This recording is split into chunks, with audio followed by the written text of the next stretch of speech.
Hi, everyone. My name is Kevin Kuchta, and the other day I was writing some code. And if you've never seen me write code, this is what it looks like. Or, well, okay, this. And something happened to me that happens entirely too often, which is that I found a bug. And when I write bugs, they look sort of like this. They have long ears and waistcoats, but more importantly, this was a bug that I wasn't quite sure what was happening, where it was coming from. And so, as you do, I started chasing this bug down. And I chased it. I chased it through the fields, I chased it across a river, and I chased it into the stack trace. And in this stack trace, I lost it. It disappeared down a rabbit hole. And you might actually recognize the shape of this rabbit hole. Here it is. Does this look familiar? Notice how the lines right around here suddenly go from much shorter to much longer, because this rabbit hole is where the bug disappeared from my code into third-party gem code. And so, like Alice, I walked up to the edge of this rabbit hole and sort of looked around. I tried to get any context I could on where this bug had disappeared and why, and how deep this rabbit hole went, and whether I should pursue it. And so, like Alice, I built up my courage and promptly gave up and spent the rest of the day staring at the clouds. Thank you for coming up to my talk at the end. Okay, so obviously I didn't actually do that.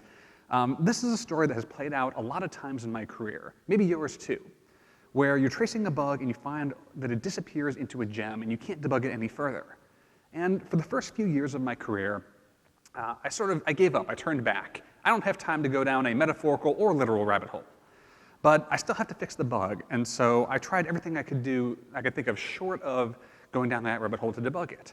I reread the documentation for the gem that was giving me trouble. I went to the GitHub issues page to see if anything there was related to my problem. I Googled everything I could think of related to it.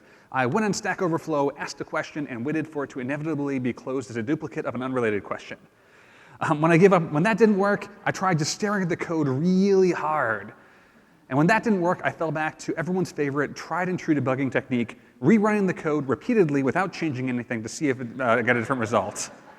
And I don't mind telling you, the fact that this has actually worked a couple times in my career haunts me to this day.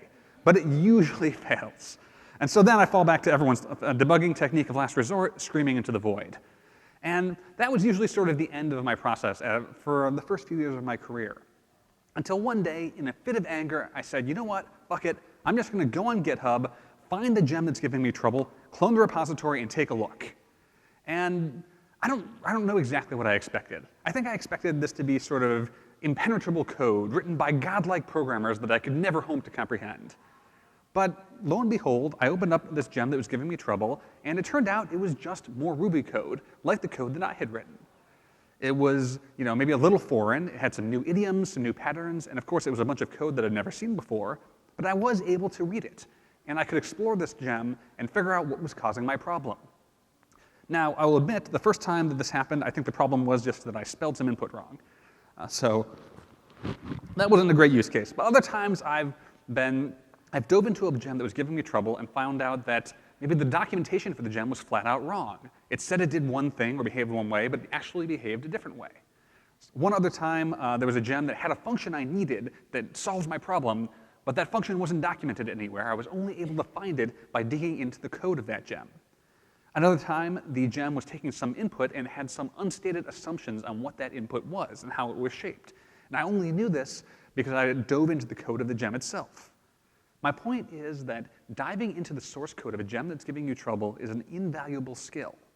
And to that end, this talk is entitled Source Diving for Fun and Profit. My name is Kevin Kuchta. I'm a software engineer out of San Francisco. And I really feel like one of the biggest leaps I made as a growing engineer was realizing that I could just dive into the code of an external gem, getting over that hump, getting over that fear. And I knew at some level that it was a thing I could do, but I hadn't really internalized it and started doing it regularly.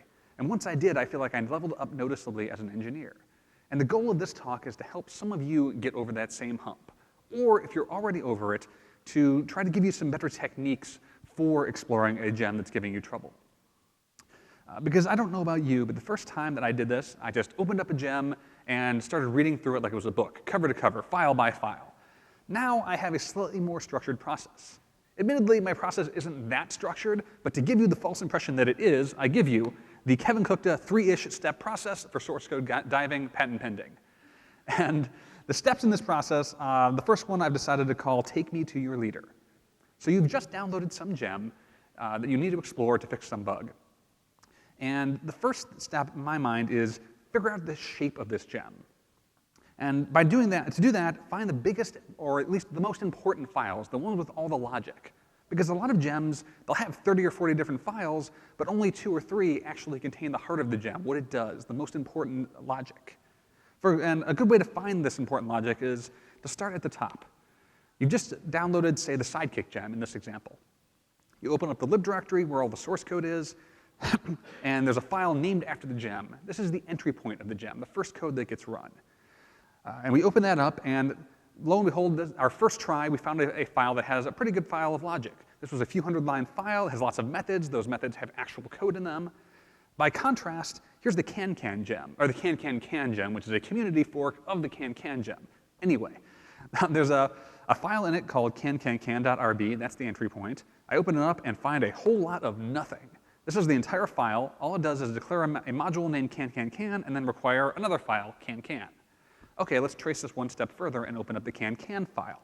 Turns out there's also a whole lot of nothing in there, just a bunch of require statements. And now I could go through all of these require statements, look at each of these files and see which of them have actual meat on their bones. But one thing you should know about me is that I am extremely lazy, and I don't have time for that. If only there was a way to sort of prioritize these files and figure out which ones to look at first. Well, a relatively dumb but surprisingly powerful technique is just look for the biggest files. And there's easy ways to do that on any Unix-based system like Linux or Mac. There's a nice bash one-liner, and it is, I have no idea. I have to do this once every 3 to 6 months, and I always forget it. Just Google it. But if you're watching this talk after the fact and you did Google it to arrive at this talk, here's an actual answer. I'll save you the trouble of Googling it. The slides for this talk will be available, so you don't have to memorize this. This command, all it does is it searches a directory, finds all the files, or sorts them by line number, and then gives you the top 10. And so here are the top 10 files by size, and I can just start working my way down this to explore the can-can-can gem. I look at the first one, controllereditions.rb, and it turns out that file has not a whole lot in it. It's huge, but it's 95% comments. Same thing with the next one. And I sort of work my way down, and I find that the 4th and 5th biggest files, which were controllerresource.rb and rule.rb, those files contain a lot of meat, the real logic of this gem, how most of it works. And that's really all there is to what I'm calling Take Me to Your Leader. Look for the entry points to a gem, or look for the biggest files. But whatever you do, just look for the files that contain most of the logic. And that's a great way to get a feel for the rough shape of a gem before you start diving in for a more focused analysis. And so after that, the next step is what I'm calling, if you see something, search something. And this is just me imploring you to use searching in a gem. It's a surprisingly powerful tool. For example, say I've got some gem that's giving some output, like RubyConf, maybe. I'm using it on the command line, and it's printed out this error. Now, I know what this error is, but RubyConf has like 10,000 different possible errors it can give you. And let's say it's one that I don't understand, and I want to find the exact code in the RubyConf gem that defines this error. OK, so I go to GitHub, clone the RubyConf gem, the RubyConf repository, open up the source code, and I just do a search across the entire library and find a file that contains the string, useless assignment 2. And it turns out this is in uselessassignment.rb, and that's pointing me right to the file that has all the logic that caused this error. And so I can go in and examine exactly how it's working. I sort of glossed over how we're doing the search here. All you need for this tool, for this technique, is any tool that allows you to search recursively across a large swath of code, a nested directory structure. grep-r, acgrep, gitgrep, any of these will work. The one I like to use most is AG. AG just lets you do relatively intelligent searching across a code base. Here I'm using AG just to search for the string something. Well, I can use AG to, so AG is smart enough to do things like, if you have a .gitignore file in this directory, it will read that .gitignore and not return you any search results that match patterns within your .gitignore file. AG, of course, has a handful of useful flags. You can do a case-insensitive search, regular expression search. You can even search by file type. Here I'm going to look only at Ruby files. I do want to highlight regular expression searching as a surprisingly useful way to navigate a code base. Say I want to find all of these strings because I want to find some information in a gem related to user profiles, but I don't know exactly what that looks like. I could do a case-insensitive search with a relatively simple regular expression in order to find all files containing any of these 3 strings. But this has all been very abstract. Let me give you an actual example. Here's a line of code, or 3 lines of code that was giving me trouble earlier this summer. This is code that's using Reddit's API, Reddit.com's API, and it's using a gem called red to interface with that API.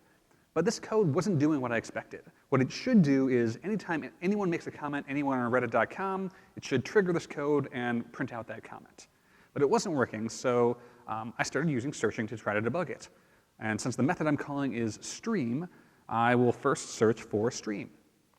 I'll just do the search across the code base. And now, admittedly, my first results for this were pretty dismal. I just got results inside the README file and inside what looks like the documentation site for the red gem. OK, that's not terribly useful. Let's narrow this down using agstream-ruby to only look at Ruby files. So that leads me to, that gives me a much smaller number of results. And in fact, I see on line 65 here in paginatedlisting.rb a method named stream being defined. OK, let's go take a look at that. That brings me to the stream method that it turns out doesn't really do anything. It just calls another method and returns the result. So let's check out that other method, _stream. All right, this seems like I might have hit some pay dirt here. I might have found a relatively meaty method. But ultimately, it seems like after I start reading this code, all it is sort of a generic way to iterate over a bunch of objects in a list using a buffer. That doesn't really tell us much. It doesn't tell us how Red is making the call to reddit.com, which isn't working properly. So let's back up a bit. Both _stream and stream are in this paginatedlisting.rb file. And I don't really know much about that file other than what I can guess based on the name, but let's scroll to the top of it, and as you might expect, it defines this paginated listing class. I don't know what that is, but let's search for it and see where it's being used. Again, I'll do an ag-ruby search for just paginated and see what we get. I get a few results, but the most interesting one here is on the bottom. lib/red/models/subreddit.rb is apparently using paginated listing. I don't really know much about what that file is or what it does, but it looks like it might be related to the code that's giving us trouble, session.subreddit.comments.stream. Subreddit is in there, and this is subreddit.rb. Maybe they're related. So I open up subreddit.rb, go to this line 39, and it turns out that's in a method called listing. And I'm not even going to read through this in any great depth. I'm just going to skim through, and I see git, and I see /r/something. And I happen to know that reddit.com structures their URLs as reddit.com/r/something. So this seems like this might actually be how the red gem is constructing its request to the Reddit API. This is where I want to start looking, where I want to start any serious investigation of this bug. So let's see, where is this listing method getting used? It turns out, via a little bit of metaprogramming trickery, a method named comments just calls the listing method. And so that's sort of how we connect all these things together. We've got a file called subreddit with a method named comments that has this listing method that returns something that has a stream method. This is how we got to this line that's giving me trouble. And how we got here was sort of this iterative searching process. We started out with one lead, stream. We searched that and found paginated listing, which led us to _stream. That was a dead end, so we backed up to paginated listing, followed that to subreddit, which led us to listing, which led us to this comments method. And this is sort of the heart of how you use searching to navigate a third-party gem. Treat it like you're a detective chasing down leads. You start out with one lead, maybe a dead body or something, and you trace that lead out, and hopefully that leads you to other leads, which sends you off to other leads, and so on and so forth until eventually you find your killer or something. Or in this case, the bit of logic that is most relevant to the line of code that's giving me trouble. And that's sort of why I called this section see something, search something, because that's sort of the process. You see something interesting or something you don't understand, search for it, read the code, and then anything else you see that you don't understand or that is interesting, search for that again. Now, there are some gotchas around this, especially in Ruby, one of which is metaprogramming. If I'm just searching for add_1, and that method is defined like this, I easily find it. But there are other ways to define methods in Ruby. For example, using define method and giving it a string. And since I could build up the string any way I want, well, I could define and build up the string via parts. And now, if add1 is defined like this at the bottom, I won't find it by searching for add_1. Probably the only good workaround for this that I know is to just search for components of a method name if you don't find the full method name, like searching for add or searching for one. A real-life example of this is this line that might be familiar if you use Rails a lot. User.findByEmail. This is a dynamic finder. This is a finder a method that was generated at runtime. So if I went and cloned the repository for the Rails gem and searched for find by email in that gem, I wouldn't find any results because this is generated at runtime.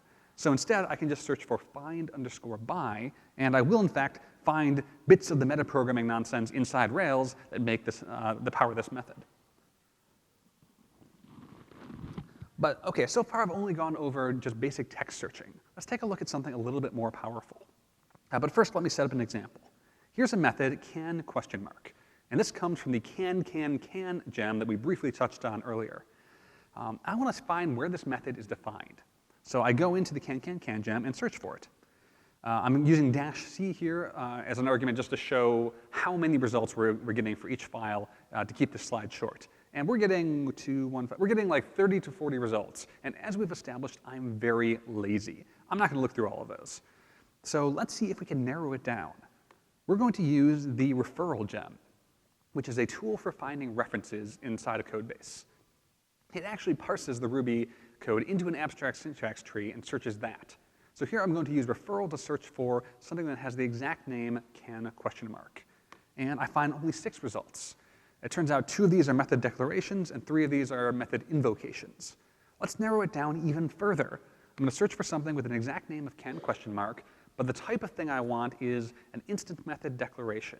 And the output I want is the file name we find it in, the line number we found it on, and the actual source code of that line. And lo and behold, I only have 2 output lines, 2 methods named can?, being defined. And I'm pretty lazy, but I'm not so lazy that I can't just check 2 of these and see which is the one I actually care about. Now, I've only really briefly glossed over the Referral gem. It's actually super powerful. It was written by Justin Searles out of TestDouble, and I highly recommend looking into it. It does a lot of cool stuff, and I've only touched the surface of it. And that's really all there is to searching as a step for navigating a gem file. There are a few interesting tools around this, but the high-level approach is iterative searching, where you treat it like a detective mystery, tracking down leads, some of which will peter out, but hopefully one of which will finally get you to what the answers you need. But searching doesn't often actually give you a fix for a bug. It just points you to where you need to look. To finally fix a bug that's within a gem that's giving you trouble, I recommend trying tracing, for which unfortunately I have no clever name. And by tracing, I mean just following a single line of logic through a third-party gem that's giving you trouble. And there are a few approaches to this, the first of which you might already be familiar with. Let's say you've got some line of code here that's giving you trouble. The simplest possible way to debug it is just throw a bunch of put statements around it. This is print line debugging. You might be familiar with it. It's usually people's first debugging technique that they learn. And so here I've just printed out all the inputs to this gem and the output. But what if this doesn't answer my question? What if the inputs look right and the outputs look wrong? Well, you can't add print lines inside of a gem, can you? Well, okay, spoiler alert, you totally can. It turns out every gem you install on your hard drive exists on your hard drive. Go figure. You can find these gems by echoing the gem home environment variable. It turns out on my laptop, they're in users/kevin/rvm/gem/ruby, yada, yada, yada. And I can list the results of this directory, and it turns out there's a whole bunch of gems. Each of these is a folder, and in this folder is pretty much what you would get if you cloned these gems off of GitHub. And you can actually edit the contents of this. Let me prove it to you. You might be familiar with the Rake gem. It's popular in Rails land. Rake is a task runner. It doesn't really matter. Rake-T lists out all the tasks that Rake knows about. Well, we're going to change that. I'm going to go into my gem home directory, find the Rake gem, and edit the code. I'm going to find the method in there buried deep inside this gem that makes Rake-T work. Here it is. Doesn't really matter what it does. We're not even going to read the code. We're just going to add a line at the top of it that prints some stuff out. We're going to print out hi RubyConf. And now, when I run Rake-T, it prints out hi RubyConf. I think this is pretty cool. You can actually edit the gems that live on your system, and those edits will take effect. But okay, so this was a dumb tech demo. Let me show you how you can use this for actual debugging. Here are a couple lines that were giving me trouble a couple years ago. What these lines should do is fetch a file off of some remote server via SFTP and parse the results as CSV. This is using Ruby's standard library CSV code as well as an SFTP gem. But this was giving me an error on the second line. The error was wrong number of arguments to some method named gets. And this is happening somewhere deep in the bowels of the SFTP gem. I have no idea where. Well, I mean, I sort of know. It tells me the file and the line number, but it's not in code I wrote. So let's take a look at the actual stack trace. Here, again, you can see that sort of rabbit hole. Lines 9 and line 8 lines 9 and line 8 are on my code, but then the lines get much longer as it disappears into the Ruby standard library and into actual gem code. So let's zero in on the very bowels of this, the bottom of the stack trace. Here are the last two lines in that stack trace. The second to last line is inside Ruby's CSV code on line 392, and the last line is inside the SFTP code. So the interaction between Ruby's standard library and the SFTP gem seem to be giving us the trouble. So let's take a look at that second to last line. Turns out it's already told us exactly where we need to go. It's given us the entire file name. We just have to open this file up. This file being users/kevin/rvm/ruby/ruby 2.6/libs/ruby/2.6/csv/parser.rb. Simple, right? So, and it even tells us exactly the line number to go to. So let's just open this file up in a text editor. And here it is. This is deep inside Ruby's standard library on line 392. And yep, there's a method named gets being called with two arguments. But of course, I have no context for this code. I have no idea how we got here. I have no idea how this fits into the larger system. But I don't really need to. Let's try getting some context. And just like I would in my code, I can add a bunch of put statements to it. This is the same code. I've just printed out all the variables that look interesting, and then printed out here at the end to see if we ever get that far. And now, if I run this code, I find out that input is some object, net SFTP operations file. I don't know what that is, but it sort of matches the last line of our stack trace, which is deep inside the SFTP gem, which is telling us that the gets is being called with too many arguments. So let's go take a look at that gem. We already had the file path again that we can go take a look at, and here it is. This method gets has only one argument, but Ruby's standard library was trying to call it with two. Okay, that sounds like a bug. This is a legitimate bug in the SFTP gem. For once, it wasn't my fault. And so I'm just going to open this on GitHub. As a GitHub issue, they actually confirmed that it was in fact a bug. And so I figured maybe I'll take a shot at fixing it. But of course, as we've established, I'm super lazy. And so just one short year later, someone else beat me to the punch. And now this is no longer a bug in the SFTP gem. And so that's sort of how you can use print debugging to debug not just your own code, but also a third-party gem code. Print debugging is pretty easy. You probably already know how to do it because it's literally just hello world. You just print stuff. But it can be kind of a pain because every time you have new questions you want to answer, more context you want to get, you have to add new put statements to the code and then rerun it. An alternative that's a little bit more interactive is what's called debugger debugging. And if you've never run into a debugger before, it's a piece of software that lets you step through code line by line and ask questions of the code, ask questions and get more context on what's happening at that point in the program. And the debugger I like to use is called pry-by-bug. If you're from the JavaScript world, you might be familiar with the debuggers that are built into most browsers, or if you use an IDE, most IDEs also have debuggers built in. But I tend to stick to the command line, so I use pry-by-bug. And I want to give you a very, very quick tutorial on how that is used. So here's some dummy code I wrote. And to use the pry-by-bug gem, I first require it, and then I add a line called binding.pry. And all that does is, when you get to this point in the code, it freezes the program and lets you look around. This is what it looks like in a terminal. It prints out some of the context as to where we are, and it also gives me a prompt that I can start running commands from. And I say it freezes on this binding.pry method, it actually freezes on the next meaningful line. But anyway, for readability, I'm going to move my prompt up here so you can read it a little bit better. And there are a bunch of commands I can run at this point, one of which is step. And what step does is it steps into the current line. So I'm currently pointed at a call to this first method. Running step will step into that first method. Now at this point, this is what it looks like. There's it prints out the context as to where you currently are and gives you a prompt to type further commands. And again, I'm going to move this prompt up here for readability. Now, in addition to all the commands I can run, I can also type any valid Ruby expression. Any Ruby code that would be valid at this point, I can type. For example, I can just type x to see what the value of x is at this point in the program. And it turns out it's 7. Now, let's say I want to just move on to the next line. I type next, and it does exactly that.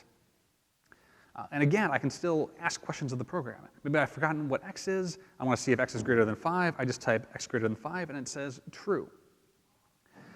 Which means that now I should move into this conditional. So I type next, and yep, I move into the conditional. That's pretty nifty. Now I could type next again and move forward to the next line, but if I want to, I could step into this second method. I type step, and yep, it moves us into the second method. And again, I can query the state of the program by typing something like y. It tells me that y is 10. Now let's say I'm done with this second method. I want to get back out. I type finish to get back out. And it actually just moves me to the next meaningful line. And that's the whirlwind tour of pry by bug. The commands we ran over were next, which moves you to the next line, step, which steps into a function, and finish, which steps out of a function. There are a bazillion other commands, none of which I have time to cover, but the point being, debuggers are great, you should use them. My favorite debugger is pry by bug, my favorite rebugger is myself, and the point of all this is that when you're tracing through a third-party gem, debuggers are really great when you can start debugging in your code and then step into the method calls inside a gem that are giving you trouble. For example, in this code sample we were looking at earlier, I could add a breakpoint up here, and then I could type next to move to the next line, next to move to the next line, and finally I get here where the exception is actually getting thrown. I could type next again, and it would move past this line, but moving past this line causes an exception to be thrown, so the whole thing would blow up. Instead, I'm going to type step to step into this line. And I'm stepping from my code into code in the Ruby standard library, and it totally works. It turns out that this toA method is actually powered by a method called each. So I've stepped into it, and now it's letting me explore if I want to. Or I can step further into this line parser.parse. So I do that, I type step again, and it looks like parser itself is a method, so we've stepped into that. And I can keep doing this. I can step further and further into this gem until finally I end up very deep in the bowels of the gem at this point, which might look familiar. This is where we got to last time. This is very near the bottom of our stack trace. This is where the exception is getting thrown, the line that's causing the problem. And previously, I had to add a bunch of put statements to get context here. Instead, I can just start querying the state of the program at this point. I could type out @input to see what input is. I could type out chunk size to see what chunk size is. I could type out @input.gets and pass it various numbers of arguments and see what it gives me. Because, of course, gets with the wrong number of arguments was what was causing us problems earlier. So that's debuggers. Debuggers and print lines are both perfectly valid ways of debugging not just your own code, but third-party gem code. But beyond just the tools, I sort of want to talk to you about a few different high-level approaches for tracing, which I have very uncreatively called, the first is tracing forwards. And that's, you've got some line of code, what happens when you run that code? So I trace this line forward, I see that it's calling the first method, so what happens is the first method gets called. So I look for the definition of that. That contains the second method, so I look for the definition of that. That contains the third method, so I look for the definition of that, and so on and so forth. That's tracing forward. That's pretty much what debuggers do. They step forward or into each line. Very few debuggers go backwards in time. Print debugging is okay at this. Usually, at each level of your tracing, you have to stop and add a whole bunch of more print lines to see what's happening. So they work, but they're less than ideal. Tracing forwards is really useful when you have a line of code that's not doing what you expect, and you want to dive into the gem and trace it forwards. Conversely, as you might expect, there's tracing backwards. You've got some line, you don't want to see what this line does, rather you want to see how you got to this point in the program. So I've got this line, result equals foobar C. I want to see where the components of this line came from. Where did C come from? Okay, maybe I just have to scroll back up and find that we're inside a method named fooC. Okay, where is this method being called from? It's being called from here with B plus something. Okay, where did B come from? And so on and so forth. We work our way backwards to figure out how we got to a certain point. For backward tracing, you generally have some point of interest you want to start at, usually deep inside of a gem. It's really good if you have an exception, because if an exception is being thrown deep inside some gem, you already have a map to that point in the gem. You have this stack trace. You can see exactly each line where everything was called. Other times, if you don't have an exception that provides you that exact map and you're trying to work your way backwards to figure out where maybe the method that you're in is getting called from, use text searching and referral to get to that point. So backwards tracing and forward tracing are the two high-level approaches. Both of them often involve doing a lot of searching for references to stuff within a gem. I'm inside some method. Where does this method get called from? Or I'm using some method. Where is this method defined? And usually your first approach is to just check the current file you're in. If that fails, but you think the method should be in this file, take a look at any modules that are being included in the file or classes that are being extended by the file. If you still can't find it, look around for any metaprogramming that's suspicious. I mean, most metaprogramming is suspicious, but like more so than usual, that might be defining the method you're looking for. When that fails, you can always just fall back to searching the entire code base to see where this method is defined, but sometimes even that doesn't work. There's a method being called in your gem, you just can't figure out where it's coming from. One gotcha that's bit me a few times is that method doesn't exist in this gem, it exists in a different gem that this gem is using. So check the gem files of the gem that you're looking at. An example of this is the RSpec gem, which often people think of as one gem, but it's actually three. The RSpec gem just requires RSpec core, RSpec mocks, and RSpec expectations, if I remember correctly. And so any three of those could have actually defined a method on RSpec that is the one you're looking for. What's worse is that there are like 5 or 6 other gems that people often use with RSpec that all could have defined the method you're looking for. So sometimes the method isn't in the gem you're looking at, it's in a different castle. One time that really bit me on this was the Rake gem that I was diving into. And if you're not familiar with Rake, it's a compatibility layer between Ruby web frameworks like Rails or Sinatra and Ruby web servers like Puma, Unicorn, Thin, and so on and so forth. But I was using Rake directly in some code, and I was passing it a value, and I wanted to see what does Rake do with this value. I just had no idea and couldn't figure it out from the docs. So I found the method inside the Rake code base that took that value, and I read the code, and it just passed it on to some other method. And that method just passed it on to some other method, and some other method, and so on and so forth, until finally I find out that Rake wasn't using this value at all. It was just taking it in one side and passing it out the other. The code I was looking for wasn't in this gem at all. And so I had to go look into, I think it was Thin was the server I was using. So sometimes, if you can't find what you're looking for in the gem you're analyzing, look for the gems that gem depends on. But okay, let's back out a little bit. This is the 3-step process we looked at when you've just got a gem that you've cloned. First, look for the most important files in this gem. Take me to your leader. Next, if you see something, search something. Use text search to explore the gem and find things trace down things you don't understand. And finally, trace through a single line of logic that is most related to the line of code that's giving you trouble or the exception that you're seeing. But this whole process was never really the point of this talk. I was hoping with this talk, above all else, that at least one engineer will, as a result of this talk, internalize the idea that this is something you can do. You can dive into a third-party gem to solve your problems. It might be scary at first, but it doesn't have to be. It's hard, but maybe not as hard as you might think. So the next time you see a bug disappear down a rabbit hole, be like Alice. Go after it. Dive down that rabbit hole. After all, what's the worst that could happen? Thank you. My name is Kevin Kuchta. If you have any questions, feel free to hit me up after the talk or at various places online, and I hope you have a good rest of the conference.